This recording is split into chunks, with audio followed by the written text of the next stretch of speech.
नमस्कार मालिरी कहे YouTube channel रो भितरी कथा को आपण मानको बहुत बहुत स्वागत।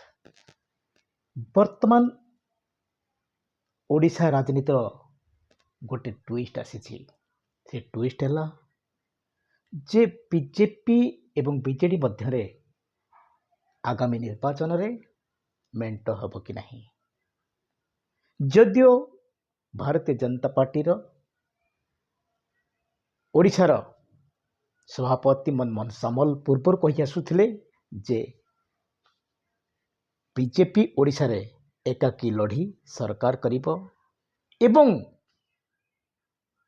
बीजेपी बीजेडी सहित मेंट हबा पई कोनसी आलोचना होई नाही। लोक एकथा विश्वास करिबा पई प्रस्तुत नथिले। मात्र जेतेबेले भारतीय जनता पार्टी रा पदाधिकारी माने तांकर 147 विधानसभा प्रार्थी तालिका एवं 21 लोकसभा प्रार्थी तालिका प्रस्तुत करी केंद्र को हस्तांतर करले से विश्वास करागला जे ओडिशा रे आउ मेंट हबार संभावना नहीं। मात्र बीजेपी रो चाणक्य गृहमंत्री Amit Shah India today conclave को देथिबा मत एवं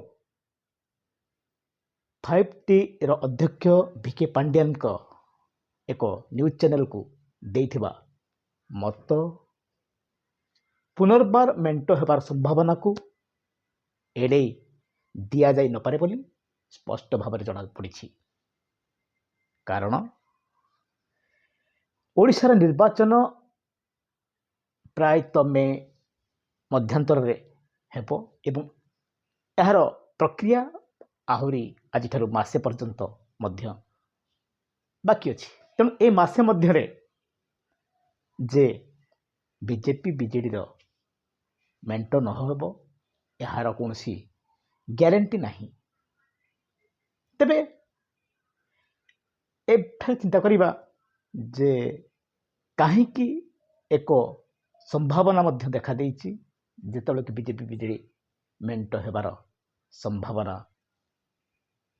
आगको अच्छी बोली उभय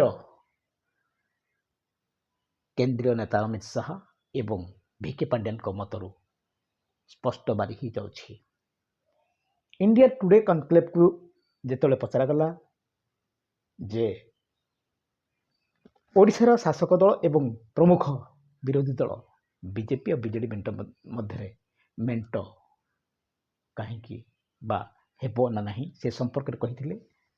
जदियो अमित शाह कही जे बीजेपी ओडिशा रे एकाकी चलित निर्वाचन रे भलो करिवो भलो रिजल्ट आसीबो एथिरे दिमत नहीं। मात्र मेंट संपर्क रे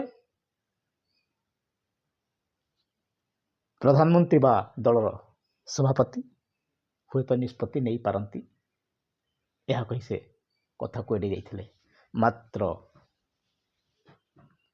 भिके पांड्यान जहाँ कहिले तांकर साक्षात्कार रे जे ओडिशा रे बीजेपी रो बिना सहायता मध्य षष्ठ थर पई मुख्यमंत्री नवीन पट्टनायक होचंती एतिरे कोनसी द्विधा नहीं एवं केंद्र रे आगामी निर्वाचन परे बीजेडी रो बिना सहायता मध्य मोदी प्रधानमंत्री होई पारंती। तेरे मेंटो रो आवश्यकता कौन पड़िला।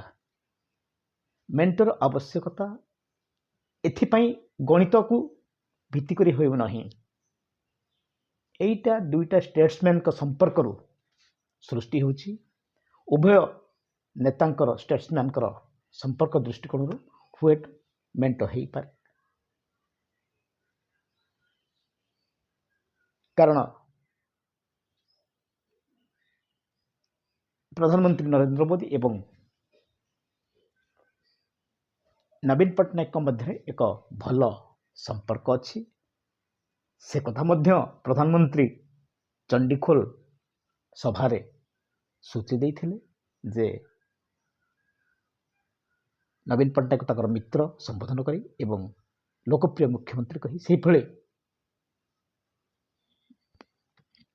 ନବୀନ ପଟ୍ଟନାୟକ ମଧ୍ୟ ମୋଦିଙ୍କୁ ଯଶସ୍ୱୀ ପ୍ରଧାନମନ୍ତ୍ରୀ ଏବଂ ପ୍ରଗତିର ସୂତ୍ରଧର କହି ତାଙ୍କୁ ପ୍ରଶଂସାରେ ପୋତି ଦେଇଥିଲେ।